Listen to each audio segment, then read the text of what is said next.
Syarat, kemudian syarat berikutnya kelima, mualah. Mualah itu syahadatnya tadi harus berkesinambungan, tidak boleh putus. Saya ajar orang, ada orang saya masukkan Islam, asyhadu, dia baca asyhadu alla ilaha illallah. Ada orang bertelepon, saya angkat, halo, ya, jangan dulu, saya pakai saya masuk Islam orang ini. Saya sambung lagi, wa asyhadu, tidak sah Islamnya, harus atau sementara syahadat dipanggil orang, dia menyaut, Al-Fatihah. A'udzubillahi minasyaitonir rajim. Bismillahirrahmanirrahim. Alhamdulillahirabbil alamin arrahmanir rahim maliki yaumiddin. Iyyaka na'budu wa iyyaka nasta'in. Ihdinas siratal mustaqim. Siratal ladzina an'amta 'alaihim ghairil maghdubi 'alaihim waladdallin. Amin. Assalamualaikum warahmatullahi wabarakatuh. Nawaitu ta'alluma wa ta'lima wa tadhakkura wa tadhkira wan naf'a wal intifa'a wal ifadata wal istifada wal hatha ala tamassuki bi kitabillahi ta'ala wa sunnati rasulillah sallallahu alaihi wasallam wa du'a ila al-huda wa dalalata ala al-khairi ibtigha'a wajhillah mardati wa qurbi wa thawabi subhanahu wa ta'ala. Ya fatahu ya alim, ya fatahu ya alim, ya fatahu ya alim, iftah alaina fathan qariba birahmatika ya arhamar rahimin. Allahumma ja'al nafsana mutmainnatan tu'minu biliqa'ik wa taqna' bi'ata'ik wa tarda biqada'ik. Subhanaka la ilma lana illa ma 'allamtana innaka antal alimul hakim. Rabbi shrah li sadri wa yassir li amri wa hlul 'uqdatam min lisani yafqahu qawli. Teman-teman semua, hadirin wal hadirah yang dirahmati Allah Subhanahu wa taala, kita bersyukur kepada Allah Subhanahu wa taala pada malam hari ini kita kembali lagi berkumpul di masjid ini, Masjid Nurul Iman, untuk mengkaji kitab Nailur Raja bi Syarhi Safinatin Najah. Alhamdulillah, ini sudah pertemuan ketiga dari kajian kitab Nailur Raja ini. Semoga insyaallah sebentar kita akan membahas fasal Arkanul Islam khamsatun, tentang rukun-rukun Islam. Kemarin kita sudah membahas hamdalah, tentang makna daripada hamdalah Syekh Salim bin Smir Al-Hadrami. Sudah dibahas kemarin tentang siapa itu keluarga Nabi. Sudah dibahas itu siapa sahabat-sahabat Nabi sallallahu alaihi wasallam dan jumlah sahabat Nabi ketika Nabi meninggal dunia. Ketika Nabi meninggal dunia dihitung jumlah sahabat. Ada berapa waktu itu sahabat Nabi? Ketika Nabi meninggal, jumlah sahabat Nabi sallallahu alaihi wasallam itu ada berapa? 124.000 menurut Al-Imam Al-Iraqi. Menurut Al-Imam Al-Iraqi ada di sini. Oh, tidak, menurut pendapat Abu Zur'ah. Menurut pendapat Abu Zur'ah. Dan ini iskal itu wastashkalahu Zain Al-Iraqi. Iskal menurut Zain Al-Iraqi. Maksudnya Zain Al-Iraqi tidak sepakat dengan jumlah itu. 124.000. Dan pendapat Al-Imam Ar-Rafi'i dengan sanad jayyid, sanad yang bagus, sanad yang baik, bahwasanya jumlahnya sahabat Nabi sallallahu alaihi wasallam itu 164.000. 164.000. Siapa sahabat yang terakhir meninggal dunia? Ada yang satu di papan itu? Abu Tufail Amir bin Wa'ilah Al-Laythi. Abu Tufail Amir bin Wa'ilah Al-Laitsi. Itu catat, Abu Tufail Amir bin Wa'ilah Al-Laitsi. Itu sahabat yang terakhir meninggal dunia. Dan itu sahabat masih bayi, digendong-gendong orang tuanya, hadir ke majelis baginda Nabi Muhammad SAW. Masih bayi, digendong-gendong sama orang tuanya, dibawa pergi ke masjid, berkumpul bersama Nabi Muhammad SAW. Jadi pada malam hari ini kita sudah bahas yang kemarin ya. Ini sekarang arkanul Islam, rukun-rukun Islam. Rukun Islam itu ada berapa? Ada 5 pelajaran TK ini. Ya, tidak tahu. Rukun Islam itu ada 5. Rukun iman ada 6. Itu semua diambil dari satu hadis. Ada namanya hadis Jibril. Hadis Jibril. Kenapa itu dibilang hadis Jibril? Hadis Jibril ini diriwayatkan oleh Al-Imam Bukhari dan Muslim dari jalurnya Sayyidina Umar bin Khattab. Jadi Sayyidina Umar bin Khattab itu bilang, bainama nahnu julusun 'inda Rasulillah sallallahu alaihi wasallam. Ada hadisnya panjang itu. Di dalam kitab Arba'in Nawawi hadis nomor 2 kalau enggak salah. Sayyidina Umar bercerita, bainama nahnu julusun 'inda Rasulillah, ketika kami duduk bersama Rasulullah, duduk seperti ini bersama Rasulullah, kata Sayyidina Umar, id tala'a 'alaina rajulun, tiba-tiba ittala' alaina rajulun syadidu bayadi thiyabi wa syadidu sawadi sya'ri. Itu orang sangat putih bajunya, wa syadidu sawadi sya'ri, dan sangat hitam dia punya rambut. Sangat putih bajunya, pakai baju putih, dan sangat hitam rambutnya. La yura alaihi atharus safar, tidak dilihat pada dirinya ini orang, kalau orang ini musafir. Tidak ada atharus safar, bekas-bekas perjalanan. Maksudnya bekas-bekas perjalanan itu bagaimana? Kalau dulu orang musafir, nasuhu itu. Mulai tahu nasuhu? Ba'abu. Orang karena padang pasir kan di Arab sana. Kalau berjalan orang perjalanan musafir itu pasti ba'abu dia. Ini orang tidak ada tanda-tanda kalau dia ini musafir karena bajunya tidak nasuhu itu. Bajunya bersih, putih, terang, dan rambutnya juga bersih. Wala ya'rifuhu minna ahad, kata Sayyidina Umar. Tapi yang herannya, tidak ada juga yang tahu kita orang di kampung ini, maksudnya di Madinah itu, seseorang pun di antara kami tidak ada yang kenal.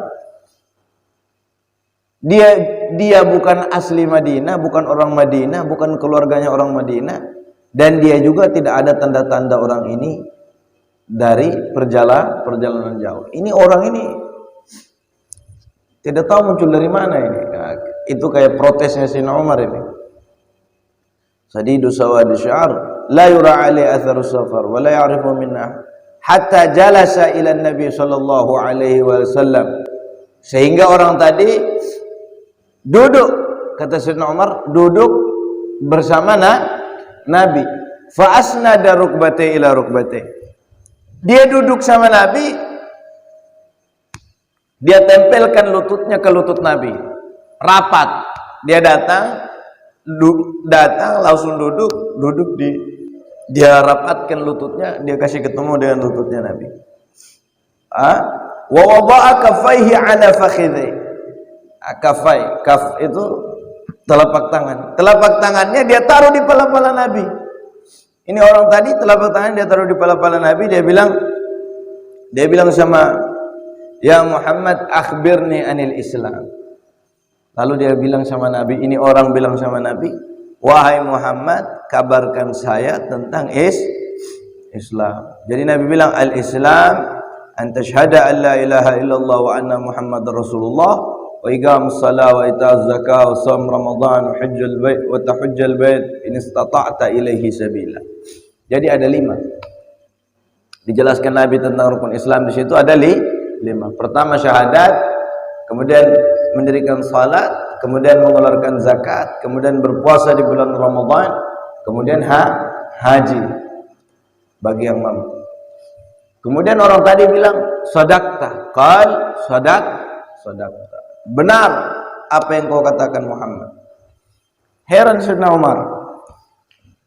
Dia bilang Sayyidina Umar, ini orang datang bertanya, kemudian dia benarkan. Seakan-akan apa yang dia tanya dia sudah tahu. Karena dia datang, dia tanya Nabi, setelah dijawab sama Nabi, dia bilang gal sadaqta. Iya, kau betul. Yang kau katakan itu betul. Jadi kemudian dia tanya, "Wa mal iman?" Fa akhbirni anil iman. Jelaskan kepada saya tentang iman. Nabi jawab lagi, "An tu'mina billahi wa malaikatihi wa kutubihi wa rusulihi wa bil yaumil akhir wa bil qadri khairi wa syarri min Allah." Dia bilang lagi, "Sadaqta, kau benar." Orang tadi tanya lagi, "Ya Muhammad, fa akhbirni anil ihsan." Jelaskan kepada saya apa itu ihsan. Dijawab Nabi, "Al-ihsan an ta'budallaha ka'annaka tarahu fa illam takun tarahu fa innahu yaraka." Orang tadi tanya lagi, "Ya Muhammad, fa akhbirni anis sa'ah."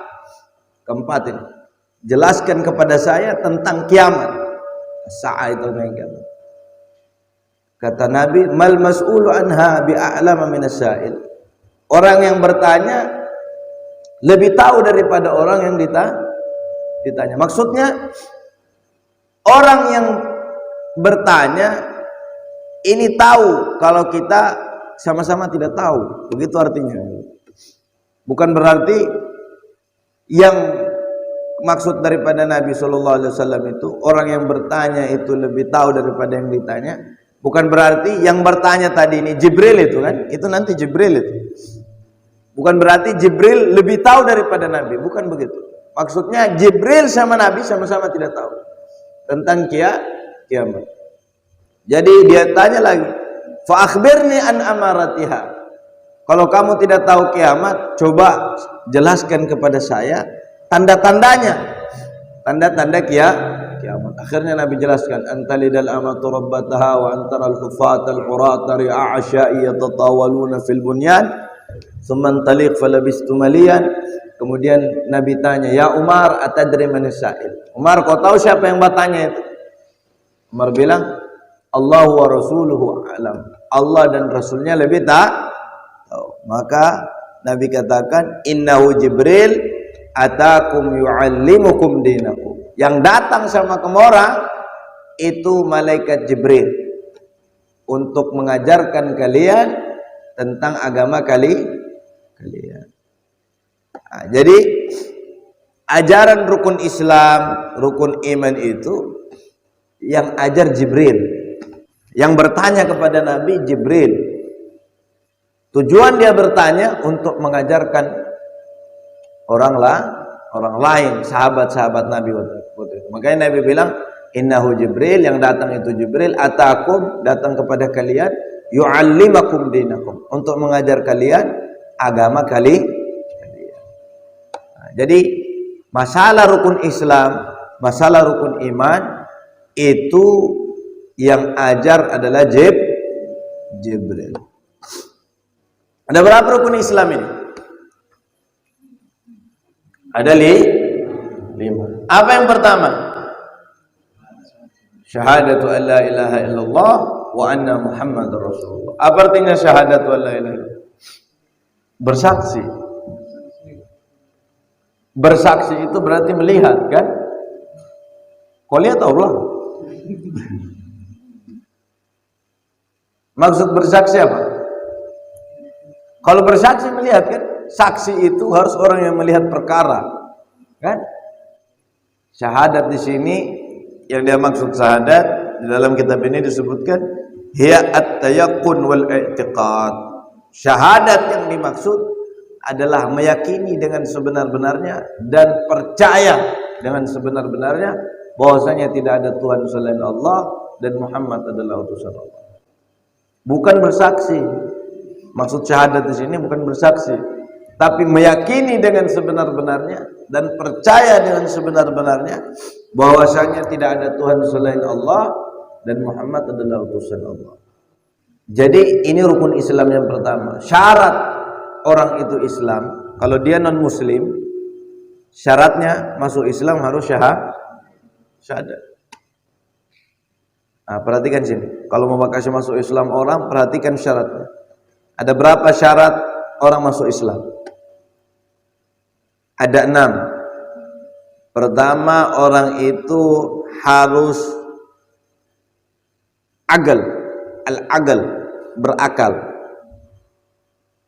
Orang itu boleh dia masuk Islam, syarat pertama berakal. Jangan orang gila kok kasih masuk Islam. Ada orang gila kau suruh syahadat masuk Islam kau. Oh, bahlul ini. Syarat pertama berakal. Syarat kedua wal bulugh, sudah balik. Ada anaknya orang non muslim, anaknya orang non muslim belum balik, dia datang sama Pak Imam. Pak Imam, saya mau masuk Islam. Pak Imam kasih masuk Islam, mau salah Pak Imam itu, marah orang tuanya. Dia belum bisa memutuskan. Tunggu sampai dia balik. Kalau dia sudah balik kan terserah. Kalau orang tuanya bilang, oh ini jangan kau tinggal di sini, dia sudah bisa balik, sudah mampu untuk urus dirinya.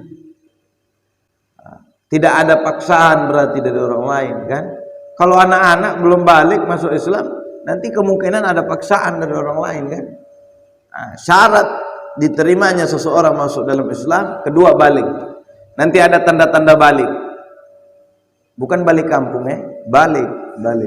Sudah balik, ada nanti pembahasan. Syarat ketiga seseorang masuk Islam itu ikhtiar, keinginan sendiri. Tidak dipaksa. La ikrah fid din. Tidak ada paksaan di dalam agama. Tidak boleh dipaksa orang. Ada temanmu kau paksa masuk Islam. La yasih, tidak sah Islaman. Tidak ada paksaan untuk masuk ke dalam agama Islam.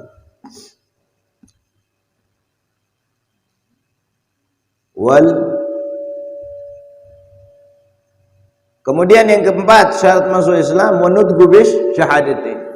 Mengucapkan dua kalimat syahadat. Yang keempat, mengucapkan dua kalimat syahadat. Ada orang masuk Islam. Tadi dia berakal, dia sudah balik. Dia bilang, saya tidak dipaksa ini. Saya keinginanku sendiri. Kemudian dikasih datang sama imam, sama ulama, sama ustadz. Duduk. Disuruh syahadat. Ditanya dulu, ente betul mau masuk Islam? Tidak ada paksaan, tidak ada paksaan. Betul tidak ada paksaan? Jangan, tidak ada tekanan dari orang lain, tidak ada tekanan dari orang lain. Saya mau masuk Islam. Boleh masuk Islam. Hal pertama, kemudian setelah itu disuruh syahadat. Disuruh syahadat dulu baru diajar. Paham? Jangan diajar Islam dulu. Begini Islam itu. Belum syahadat mati dia, dosa ente. Syahadat, segerakan. Suruh dia syahadat.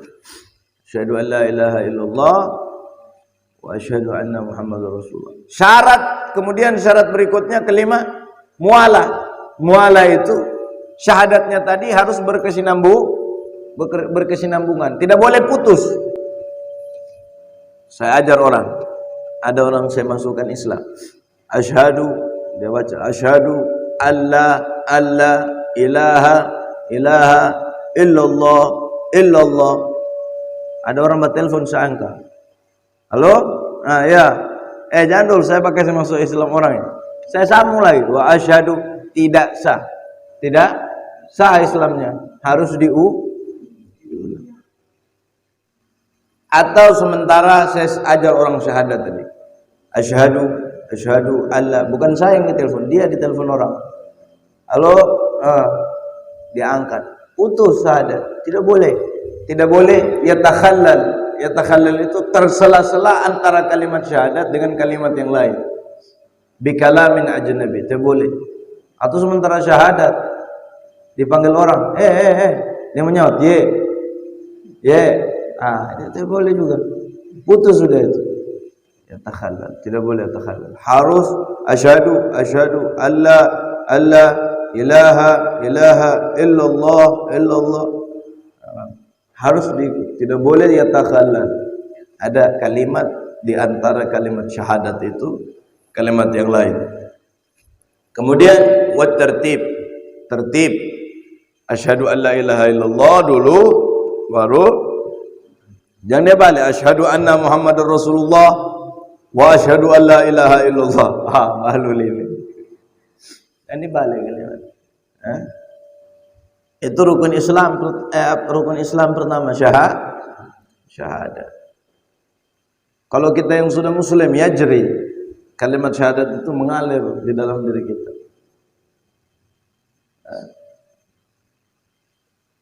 Makanya tidak boleh mengkafirkan orang, sembarang mengkafirkan orang, kecuali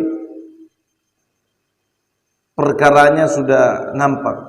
Syiriknya sudah nampak, orang sujud kepada pohon sudah nyata ini. Syirik-syiriknya. Kalau selama syiriknya itu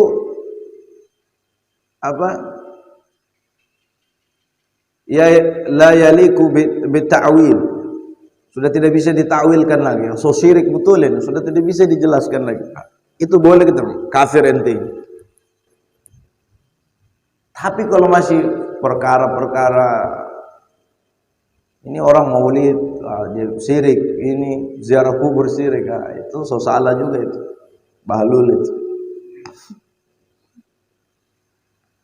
Kedua, rukun Islam yang kedua, iqamus shalah, mendirikan salat.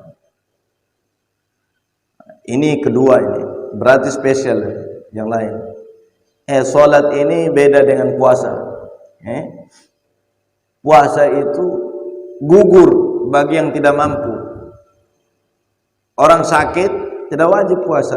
Orang yang sakit, yang sekiranya dokter bilang kalau dia puasa lama sembuh penyakitnya, atau kalau dia puasa tambah parah penyakitnya, dengan syarat dokter yang bilang begitu dokter. Jangan kau sendiri yang bilang, kalau saya puasa ini kayaknya tambah parah saya.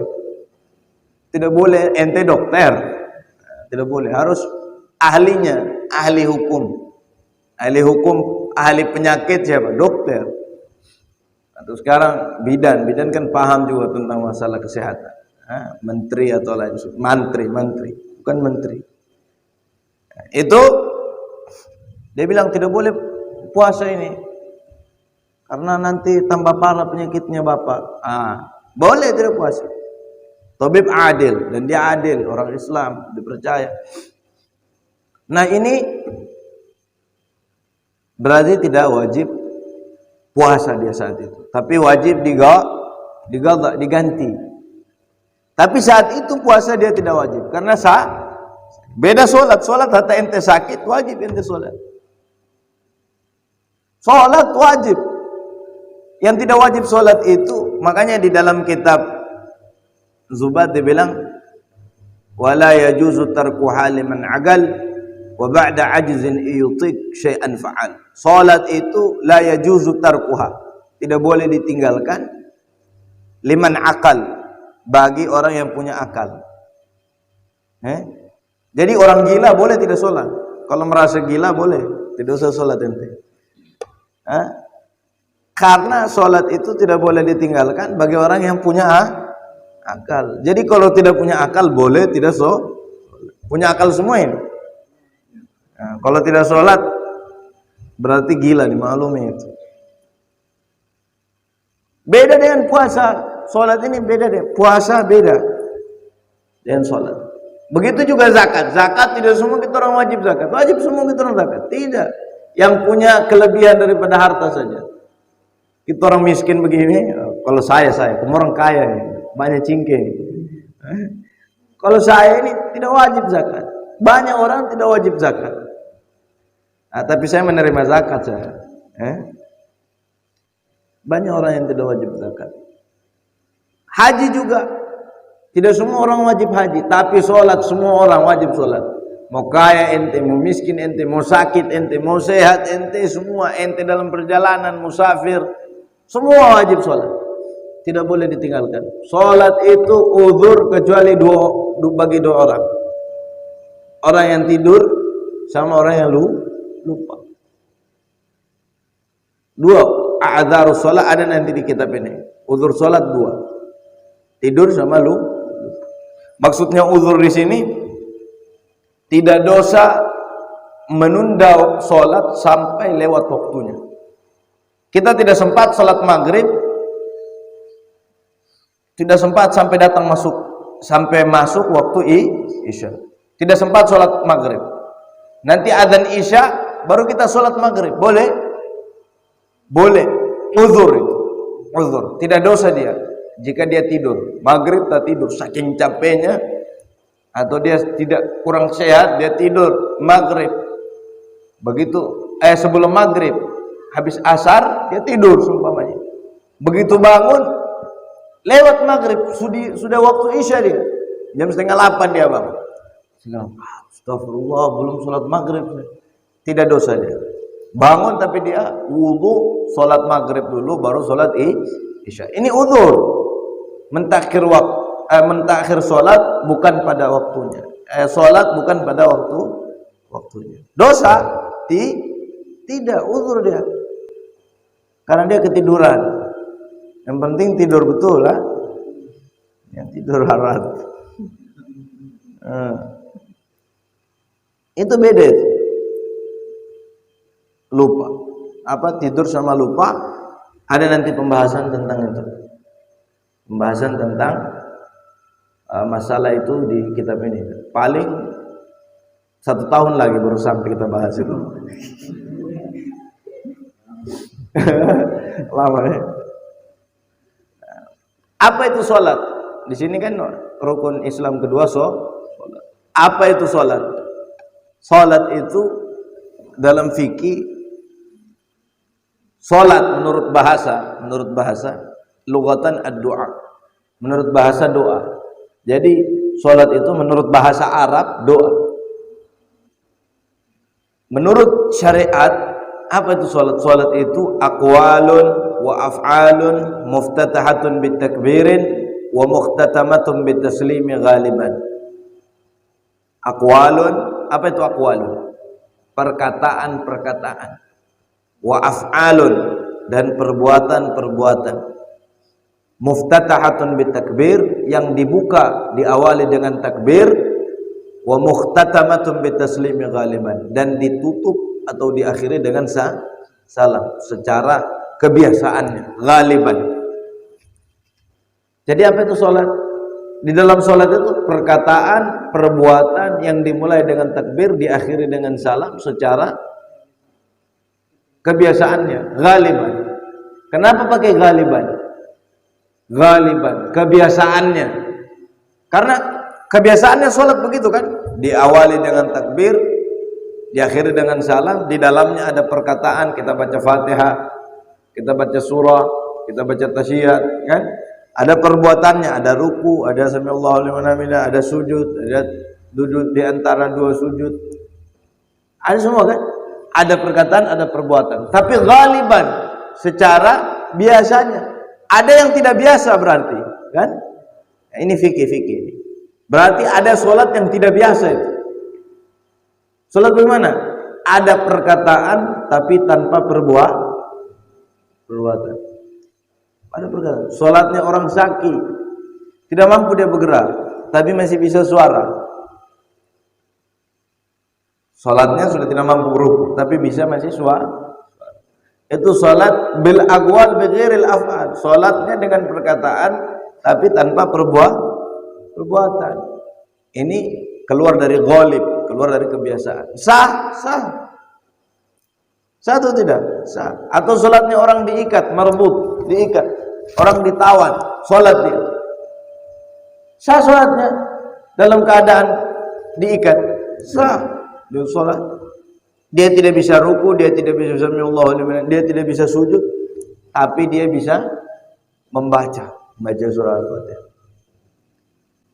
Atau sebaliknya, sholat bil af'al bi ghairil aqwal. Sholat dengan perbuatan tapi tanpa perkataan.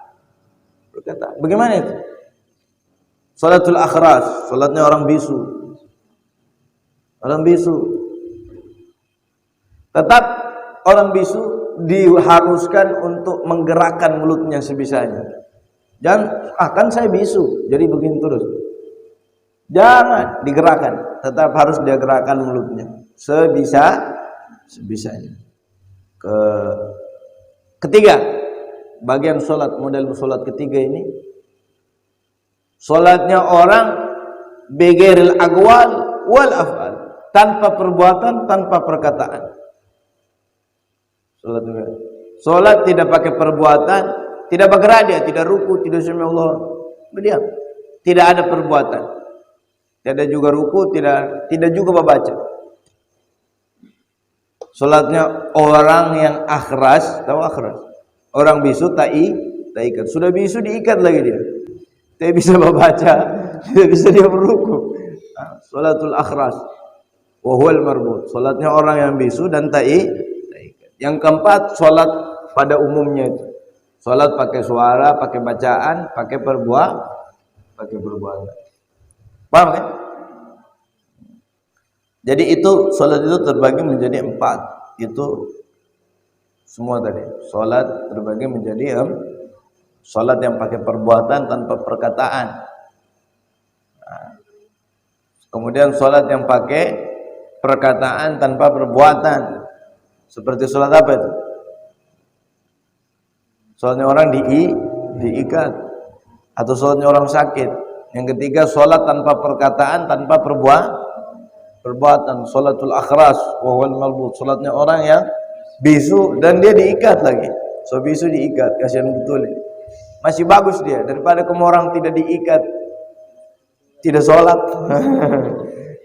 Tidak diikat, tidak bisu, tidak sholat lagi. Aduh. Yang keempat, sholatnya orang pada umum bil aqwal wal af'al. Jadi itu sholat. Apa itu sholat? As-shalah, sholat itu aqwalun wa af'alun muftatahatun bitakbir wa mukhtatamatun bitaslimi ghaliban. Sholat itu adalah perkataan-perkataan dan perbuatan-perbuatan yang dibuka atau diawali dengan takbir. Maksudnya takbiratul ihram dan diakhiri dengan salam. Di dalam sholat itu berapa kali bertakbir? Banyak kali, rakaat kedua ya. Dalam sholat itu berapa takbir? Terbagi menjadi berapa? Dua. Ada namanya takbiratul ihram. Yang dimaksud takbir di sini adalah takbiratul ihram. Apa itu takbiratul ihram? Yang tadinya sesuatu itu dihalalkan jadi haram. Bergerak, berjalan halal atau tidak? Halal atau tidak berjalan? Halal atau tidak berjalan? Halal kan? Berjalan, halal. Masalah. Tapi ketika kita masuk di dalam takbiratul ihram, sholat, maka diharamkan sudah berjalan. Yang tadinya halal jadi haram. Itu maksudnya takbiratul ihram. Bicara yang tadinya halal jadi haram. Makan yang tadinya halal jadi haram ketika masuk di dalam takbiratul ihram. Yang kedua, takbir apa? Takbir intiqalat. Takbir perpindahan dari satu rukun ke rukun yang lain. Kita dari berdiri Allahu Akbar, ruku. Ini tidak wajib, sunnah itu takbir intiqalat. Yang wajib itu takbiratul ihram. Yang pertama itu yang wajib. Takbir intiqalat, takbir perpindahan itu hukumnya sunnah. Kalau kamu tidak baca tidak apa-apa. Tapi kalau imam tidak baca itu bagaimana sudah makmum itu? Bagaimana? Makruh tidak dibaca takbir takbir intiqalat itu, takbir perpindahan makruh, tidak dibaca. Makmum tetap baca itu, biar makmum baca. Dan saya kan makmum, imam sobat tidak. Walaupun kita makmum, Allahu Akbar, kita Allahu Akbar juga Allahu Akbar. Paham kan? Mungkin sampai sini kajian kita. Insyaallah besok kita masuk ke rukun Islam yang ketiga minggu depan. Wallahu a'lam. Saya langsung pulang, ada kajian. Subhanakallahumma bihamdika asyhadu an la ilaha illa anta astaghfiruka wa atubu ilaik.